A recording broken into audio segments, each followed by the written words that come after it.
The room went completely silent when Daniel Reed slid his resignation letter across the conference table. Just 20 minutes earlier, he had been expecting a bonus that could finally pay his daughter's overdue medical bills and keep a roof over their heads. Instead, his CEO had cut his bonus to almost nothing, blamed him for a mistake he didn't make, and told him that if he didn't like the decision, he was free to leave. What nobody in that room knew was that Daniel's resignation would become the most valuable signature he had ever made. Daniel had spent 8 years building his career at Harrington Global, quietly doing the work other people took credit for. He arrived before sunrise, left long after sunset, and never complained. His wife had passed away 3 years earlier, leaving him alone to raise his 9-year-old daughter, Lily.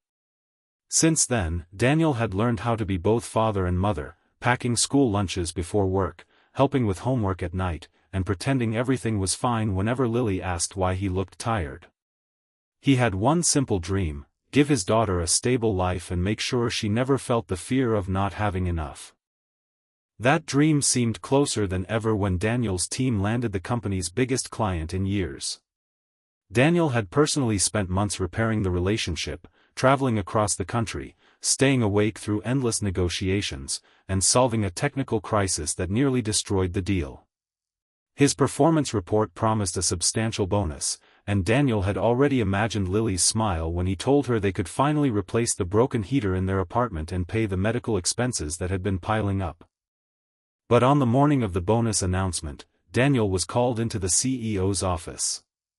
Victoria Harrington, the company's powerful CEO, sat behind a glass desk overlooking the city. She barely looked at him as she explained that his bonus had been slashed by 80%. Daniel was stunned. He reminded her that the client had specifically praised his work and that his team had exceeded every target. Victoria simply told him that senior leadership had decided his contribution was not as significant as he believed. Daniel walked out with his hands shaking. He had spent years sacrificing weekends, birthdays, and precious hours with Lily for that company. Now, when he needed their support most, they had reduced his reward to almost nothing.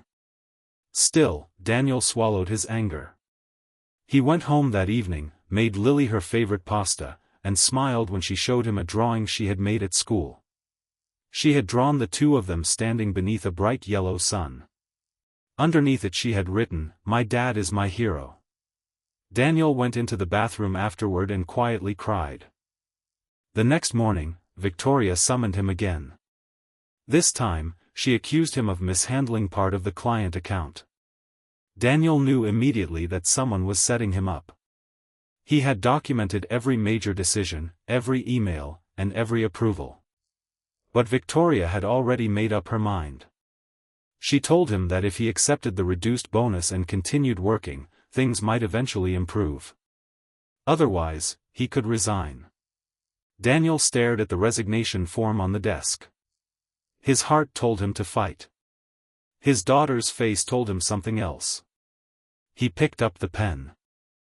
If you believe in kindness, second chances, and the idea that one good decision can change someone's life, please take a moment to like this video, leave a comment, share the story with someone who needs hope, and subscribe to Kindness Corner.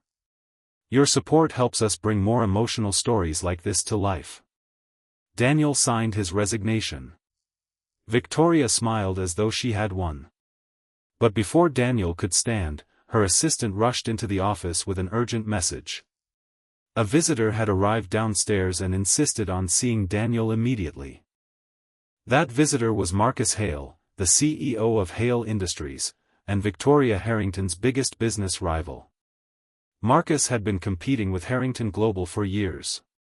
He was known for being ruthless in business, but unlike Victoria, he had built his reputation on recognizing talent. He had been quietly watching Daniel's work for months. Marcus entered the room carrying a folder. He didn't congratulate Victoria. He didn't even look at her. He walked directly toward Daniel and held out his hand. Then he said something that made Victoria's expression disappear. He offered Daniel a senior executive position at Hale Industries, with a salary nearly double what Daniel had been earning, a generous signing bonus, and something Daniel hadn't expected, a flexible schedule that would allow him to be home for his daughter. Daniel thought it was a joke. Marcus opened the folder and showed him copies of the client reports Daniel had created, along with messages from senior industry leaders praising his work. Marcus explained that he had known about the manipulation happening inside Harrington Global and had been waiting for Daniel to make one decision. The decision to walk away. Victoria suddenly realized what she had done. By cutting Daniel's bonus, humiliating him, and pushing him toward resignation, she had handed her greatest rival one of the most talented people in the industry. But Marcus wasn't finished. He told Daniel that he didn't want him simply because he was talented. He wanted him because Daniel had remained honest when it would have been easier to become bitter. Daniel accepted the offer. His first day at Hale Industries felt completely different. Nobody treated him like a disposable employee. His ideas were heard. His work was recognized. Most importantly, he no longer had to choose between being a good employee and being a good father. 3 months later, Daniel received another surprise. His new company had landed a massive contract, largely because of a strategy he had developed. Marcus called him into his office and handed him a bonus check. Daniel stared at the amount. It was more than he had ever received in his career. But instead of celebrating immediately, he thought about Lily. That evening, he took her to the store and bought the heater they desperately needed. Then he paid the medical bills that had kept him awake at night. Finally, he took Lily to a small restaurant and let her order whatever dessert she wanted. She looked at him and asked why he was smiling so much. Daniel told her that sometimes losing something feels like the end of the world, but it can actually be the beginning of something better. Months later, Victoria's company began losing clients. Several executives left after discovering how often employees had been pushed out and their accomplishments ignored. The very client Daniel had saved eventually moved its business to Hale Industries. Victoria watched from her office window as the company she had built began to shrink. Daniel never celebrated her failure. He never insulted her. When someone asked him whether he felt satisfied seeing his former boss struggle, Daniel simply said that he hoped she learned what he had learned: people are not numbers on a spreadsheet.